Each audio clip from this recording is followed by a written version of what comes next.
Gas cylinder जो 200 रुपए का था उसको 1200 पहुंचाने का काम किया।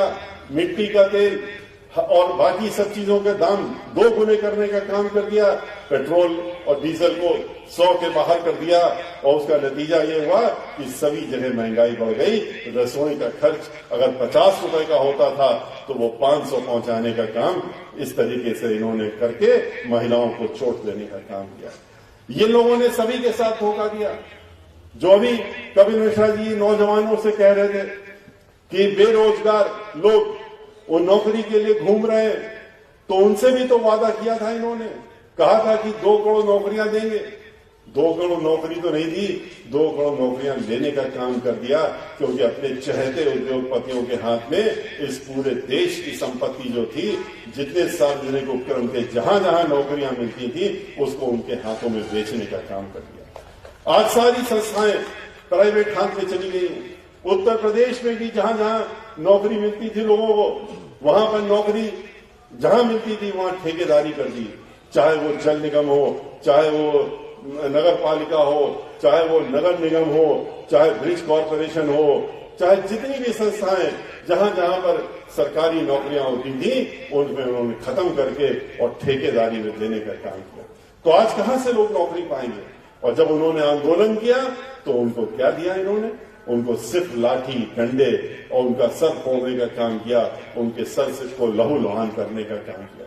जब उन्होंने कहा कि हमने आंदोलन तो इसीलिए किया क्योंकि आपने वादा खिलाफी की, तो कहते हैं कि आपको तो ये जुमला पहले से समझ लेना चाहिए था कि हमने पहले भी तो कहा था कि 15 लाख हर गरीब के हर एक के खाते में पहुंच जाएंगे।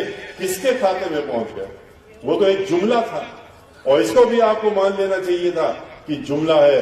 आप लोग क्यों हमारी गलतफहमी में आ गए? लेकिन एक सलाह देते हैं आपको कि आप लोग पढ़े लिखे नौजवान हो, आप जाइए और पकौड़ा बेचने का काम करिए। ये हम आपको सलाह दे सकते हैं। तो ये वो लोग हैं जो झूठ बोल करके किसानों से कहा 2 गुनी आमदनी कर देंगे। क्या 2 गुनी कर दिया इन्होंने? बहन मायावती जी ने जरूर किसानों से नहीं कहा था, लेकिन उन्होंने 2 गुनी आमदनी करने का काम किया। उन्होंने 125 रुपए क्विंटल किसानों को मिलता था गन्ना का, उन्होंने उसको बढ़ा करके 250 रुपए करने का काम बहन मायावती जी ने किया। आज किसान जो है रात में सोता नहीं है, अपने घरों में नहीं रहता है, खेतों में पड़ा रहता है। वहां पर खाली जानवरों को से अपने खेत को बचाने के लिए दिन रात लड़ाई लड़ता रहता है। फसल को बचाने के लिए वो 24 घंटे उसी में वो लगा रहता है। तो आज ऐसी स्थिति किसने पैदा की? इसलिए स्थिति भी पैदा करने का काम भारतीय जनता पार्टी ने किया। भारतीय जनता पार्टी ये वो पार्टी है कि अगर पूरे विश्व में एक कंपटीशन हो जाए और एक इस बात की स्पर्धा हो जाए कि चलो देखते हैं कि कौन सबसे ज्यादा झूठ बोल सकता है, तो भारतीय जनता पार्टी के नेता लोग नंबर 1 पे आएंगे और सबसे ज्यादा इनाम पाने का काम यही लोग करेंगे। इसके पहले समाजवादी पार्टी सरकार थी। समाजवादी पार्टी की सरकार तो जब जब आती है सभी को मालूम है कि क्या माहौल हो जाता है उत्तर प्रदेश का। आते ही गुंडागर्दी, माफियागर्दी, दहशतगर्दी, डकैती, फिरौती, बलात्कार, लूटमार पूरे प्रदेश में गांव गांव हर जगह देखने को मिलता है। दंगे फसाद, एक दो दंगे नहीं, 134 दंगे कराने का काम समाजवादी पार्टी की सरकार में हुआ। ये उनकी महारत है और वो आज कहते हैं कि हमको दोबारा से मौका देते। ये वो दोनों पार्टियां, भारतीय जनता पार्टी, समाजवादी पार्टी, वो पार्टियां हैं जो आपस में मिली रहती हैं। ये एक ही सिक्के के 2 पहलू हैं। ये लोग मिलकर योजना बनाते हैं कि कैसे दंगा कराया जाए, कैसे फसाद कराया जाए, कैसे लोगों को लड़ाया जाए और कैसे भाईचारा खत्म किया जाए। तो इसीलिए हमारा आपसे अनुरोध है कि आपको आज ये पहचानने की जरूरत है। आज से सिर्फ आपके पास 36 घंटे भी नहीं बचे, 30 घंटे बचे। इन 30 घंटों में आपको अपना पूरा एक एक समय अपने लिए निकालने की जरूरत है। अपने लिए मैं इसलिए कह रहा हूं कि मैं अशोक कुमार जो हमारे साथ में एडवोकेट हैं, हम लोगों के वकालत के भी साथी हैं। कपिल मिश्रा भी वकालत 15 साल से 13 साल से कर रहे हैं, ये भी वकालत कर रहे हैं। हम भी वकालत 45 वर्षों से करते आ रहे हैं और ये मैं जानता हूं कि कितने आप लोगों के बीच में किस तरह से ये तत्पर है कि हमको मौका मिले और हम अपनी आपके बीच में कुछ करके दिखाने का काम करें। लेकिन ये प्रत्याशी तो जरूर है, ये हमारे सिंबल इनको मिला इसलिए ये हमारे प्रत्याशी घोषित प्रत्याशी हैं। लेकिन मैं ये समझता हूं कि ये तो कहने के लिए प्रत्याशी हैं, सही मायने में तो आप सब लोग जितने यहां बैठे हैं आप लोग हमारे प्रत्याशी हैं। हम आपको अपना प्रत्याशी मानते हैं, टिकट इनके पास है लेकिन प्रत्याशी आप हैं। ये तो सिर्फ आपकी बात को वहां पहुंचाने का काम करेंगे, या आपके मुख बंद करके आपकी बात को विधानसभा में गर्जन करके पहुंचाने का काम करेंगे। इसके लिए आप इनको चुन करके भेजने का काम करना। इसलिए अगर आप प्रत्याशी हैं तो आपको ये सोचना होगा कि हमें अगले जो 30 घंटे बचे हैं इसमें किस तरह से काम करना है। आप स्वयं अगर चुनाव लड़ रहे होते तो आप खुद ही सोच लेते कि अगले 30 घंटे हम किस तरह से लोगों के पास जाएं, क्या बात करें, कैसे वोट मांगने का काम करें, और वही सब काम आपको करना है जिससे कि आप जीत सकें। इनकी जीत आपकी जीत होगी, और आपकी जीत जो है पूरे विधानसभा की जीत होगी।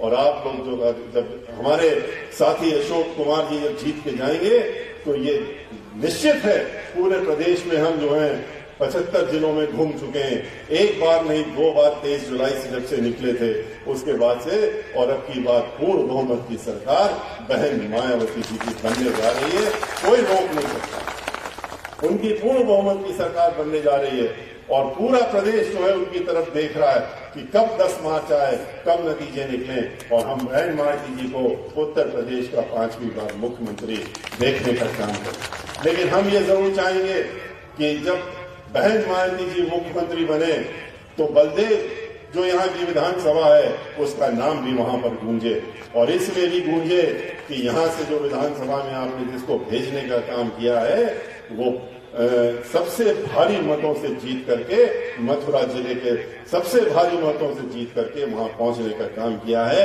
इस बात के लिए एक संदेशा बलदेव का भी जाना चाहिए, और इसके लिए आपको अपना मत जो है अपना ही नहीं अपने नातेदार रिश्तेदार सबको लेकर के जाकर के उस दिन वोट डलवाने की जरूरत है। और मैं आपसे ये जो बहन मायावती जी ने आगरा में अपनी रैली की थी, आगरा मंडल की, तो उसमें जब उन्होंने बात कही थी वो दोहराना चाहूंगा। उन्होंने ये अनुरोध किया था अपने सभी लोगों से कि आप 10 तारीख को ये मत करिएगा कि पहले घर में जो आपकी रोज की दिनचर्या रहती है उसमें मत उलझिएगा। स्नान दान पूजा पाठ खाना पीना नाश्ता ये सब चीजें आप बाद में करिएगा।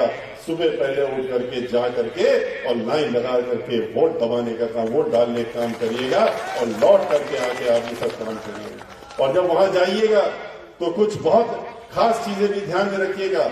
वहां पर जा करके आप वोट डालने अपना जब जाएंगे तो आपको हाथी का निशान दिखेगा। हाथी के निशान पे आप तब तक बटन दबाए रखिएगा जब तक उस हाथी की चिंगाड़ पूरे उस कमरे में गूंज न जाए और आसपास गूंजने की आवाज न आए। हाथी को बटन दबा करके रखिएगा। और आप यह ध्यान रखिएगा कि दबाए रखिएगा जब तक कि बगल में एक मशीन और रखी होगी जिसमें की पर्ची कट के निकलेगी। उस पर्ची को देख लीजिएगा कि उसमें हाथी का निशान निकला कि नहीं निकला, आपके साथी का अशोक कुमार जी का नाम निकला कि नहीं निकला है। अगर निकला है तो आपका वोट सही पड़ गया है, अगर नहीं निकला है तो अपनी बटन दबाए रखिएगा और शोर मचाइएगा। जो अधिकारी होगा उसको आना पड़ेगा और देखना पड़ेगा कि सही वोट क्यों नहीं पड़ रहा है। तो इस चीज का भी आपको ध्यान उस दिन बहुत जरूरी से ध्यान रखने की जरूरत है, क्योंकि आपका एक एक वोट बहुत कीमती होता है। हम लोग इसलिए कह रहे हैं कि पिछले 2 चुनावों में हम लोग लगभग 150 सीटें बहुत थोड़े वोटों से हारे, बहुत ही थोड़े वोटों से हारे।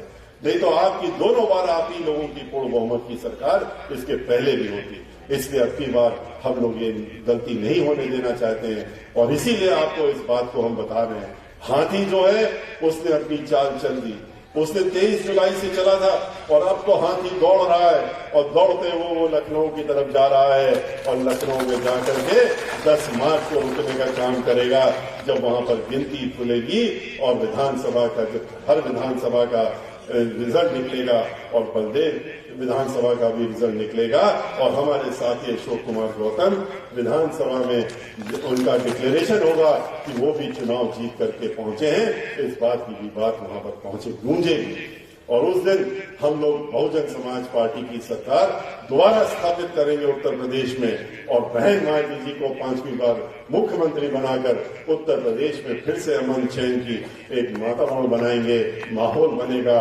भाईचारा होगा, सब एक साथ एकजुट रहेंगे, चाहे अल्पसंख्यक समाज के लोग हों, चाहे पिछड़े वर्ग समाज के लोग हों, चाहे दलित समाज के लोग हों, चाहे ब्राह्मण समाज के लोग हों, सभी को मान सम्मान और उनको स्वाभिमान का जीवन व्यतीत करने का मौका फिर से बहन मायावती जी देने का काम करेंगी।